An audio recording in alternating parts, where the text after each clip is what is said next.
Channel. मी आहे प्रियंका आणि आज आपण कांदा आमटी कशी बनवायची याची रेसिपी पाहणार आहोत. तर कांदा आमटीसाठी सगळ्यात आधी कुकरमध्ये आपल्याला टाकायचं आहे तुरीची डाळ. तुरीची डाळ ही स्वच्छ धुवून घ्यायची आणि त्यामध्ये कांदा चिरून टाकायचा आहे, जसं आपण भज्यांसाठी कांदा कट करतो तसं. आणि दोघं आपल्याला कांदा आणि डाळ हे शिजवून घ्यायचं आहे. बघा मी इथे डायरेक्ट कांदा आणि डाळ शिजवून दाखवले आहेत. तर कुकरमध्ये 3 शिट्ट्या करून ही डाळ आणि कांदा छान शिजला जातो. त्यानंतर आपण मसाला करून घेऊ. मसाल्यासाठी एक पॅन ठेवायचा. पॅन गरम झाला की त्यावर टाकायचे शेंगदाणे. जेवढी आमटी हवी आपल्याला त्यानुसार आपण यामध्ये शेंगदाणे टाकायचे. तर शेंगदाणे मस्त सगळ्या बाजूंनी छान खरपूस भाजून घ्यायचे. बघा शेंगदाण्यांचा कलर सुद्धा छान चेंज झाला. शेंगदाणे मी एका प्लेटमध्ये काढून घेतले. त्यानंतर लगेच आपल्याला तवा गरम आहे तर लगेच आपल्याला त्यावर काही मिरच्या टाकायच्या.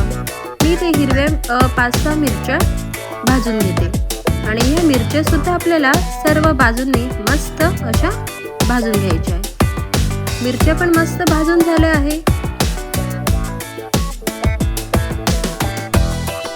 आता याला मी एका प्लेटमध्ये काढून घेतले. त्यानंतर यामध्ये चवीसाठी टाकायचं आहे लसूण आणि हिरवी कोथिंबीर.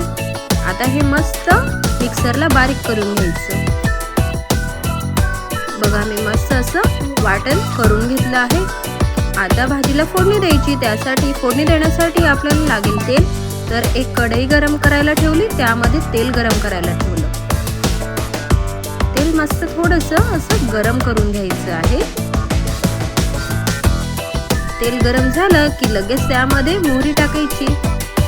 मोहरीचा असा छान तडतड असा आवाज आला. मोहरी तडतडल्यानंतर जिरं टाकायचं. जिरं पण मस्त असं तडतडून झालं की लगेच त्यामध्ये आपण तयार केलेलं वाटण टाकायचं.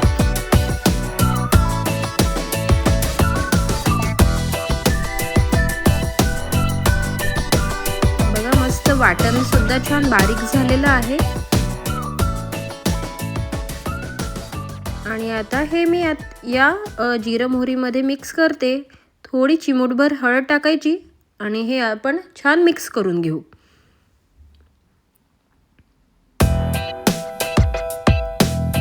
हे वाटण आपण व्यवस्थित तळून घ्यायचं. याचा फ्लेम लो ठेवायचा आणि वाटण तळायचं आहे.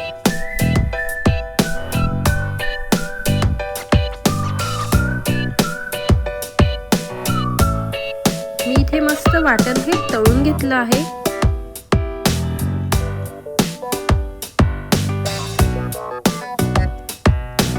आणि आता यामध्ये टाकते डाळ आणि कांदा.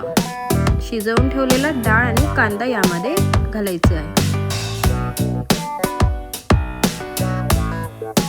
कांदा डाळ सुद्धा आपण यामध्ये छान मिक्स केली.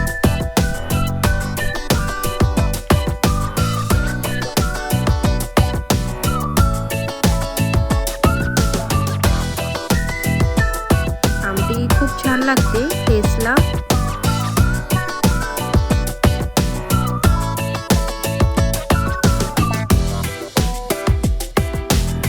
आणि आता चवीनुसार मीठ.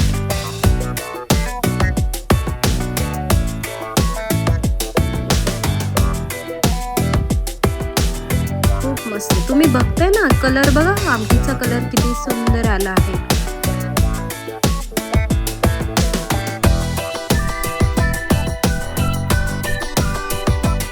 आता हिला आपण उकळवून घेऊया. अगदी झटपट होणारी आमटी आहे. यावर झाकण ठेवून आपण ही थोडी एक उकळी काढून घेऊया.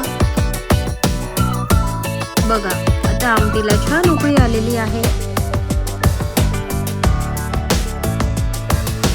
आणि आता ही आमटी आपली पिण्यासाठी तयार झाली आहे. टेस्ट बघूया बरं. खूप मस्त टेस्टी. ही आमटी तुम्ही छान भाकरी सोबत पण खाऊ शकतात, पोळी सोबत, भातासोबत खाऊ शकतात. व्हिडिओ आवडला असेल तर लाईक करा. पुन्हा भेटूया नेक्स्ट व्हिडिओमध्ये. तोपर्यंत चविष्ट खा आणि निरोगी राहा.